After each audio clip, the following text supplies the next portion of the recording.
What would your advice be to, because I'm thinking like maybe 15 years ago, if you asked a lot of people who go to Catholic schools like Franciscan, what do you want to do? Maybe 20 years ago, people would say, like, I want to be a youth minister, not knowing what they were saying. But now, like, I worry that we're like, well, I want to have a podcast. And maybe I shouldn't worry about that, but that just seems like that's a place where you can reach the most people, perhaps, and even make a living from. Yeah. Does that concern you at all? What pitfalls should we look out for as we... Oh, you got good questions. You should have a podcast. And I noticed we didn't have a pint, but... Yeah. We'll probably let it slide. I'll get Shayla to run out and get us one. Yeah, see how long this goes for.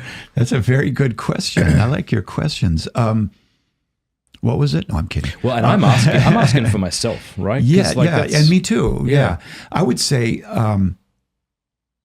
that it's a blessing and a curse because anybody can have a show. Anybody. That's a blessing. You do it in 10 minutes. Go online, come up with a thumbnail from Canva. Exactly.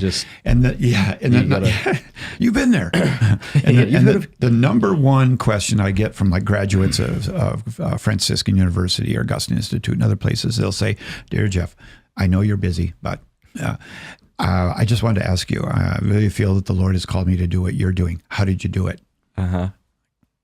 Well, they're looking for a recipe. There isn't a recipe to do it. I said, well, right back. Well, the first thing is you got to wet your bed until 8th grade. Okay. And I'm telling him this is how it all came about. You got to have a great beard. Yeah. You got to do this, and you got to feel really, really bad about yourself. You got to struggle with acne in high school, and all these things. Are you with me so far? Okay. And then finally come to the end of your rope, and you give your life to God. It's bordering on depression, anxiety, and are you with me still? No, I didn't want any of that. Well. So I tell them, okay, look, what do you think God is calling you to? And they'll say, well, I feel like the Lord is calling me to write. Okay. Write about what? I don't know. I just feel he's calling me to write. Are you writing? No. But I feel like he's calling me to write. Okay, let's go back to the beginning here. And I really encourage people, find a niche that you're passionate about. Don't look at this as a job. Find a niche that you're passionate about.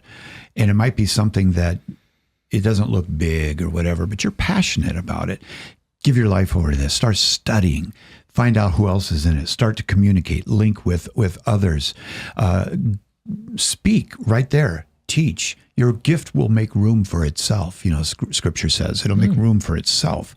And so if you start to do that, then that's the beginning. And I use the example of there was a guy that was crazy about making wooden boats. Nobody knew him, just a guy. He likes making wooden boats in the garage. So he started a podcast. Hi, I'm so-and-so. I'm the wood boat making guy. and he had like 35 listeners. But those 35 all loved making wooden boats. So he kept it up, 100, 150, 320. It just started to grow. Then the manufacturers of all the parts that make boats got in touch with him and said, could I come on your podcast? Yes, I can't believe it. I've used your materials. That's really good. So he'd start to interview these 1,000, 2,000, 17,000. Before you know it, the guy had something like 700,000 people were connected. And he was the guy that all he did was worked in the garage. And the podcast had nothing special. No great opening, no great close. Hey, I'm the wooden boat guy. And so he became the go-to guy because he followed that passion. I love that. And I think that for people starting out, we don't make it about you. Make it about the Lord and be magnanimous. Don't worry about competition. Yeah. One thing that will kill people like us that are in this is envy. Yes. Jealousy is, I want what Matt Fradd has. I'd like to have that. Now, that could be sinful or not sinful. Mm-hmm. Envy is, I don't want Matt to have that. Mm-hmm. And if Matt is successful, it makes me sad.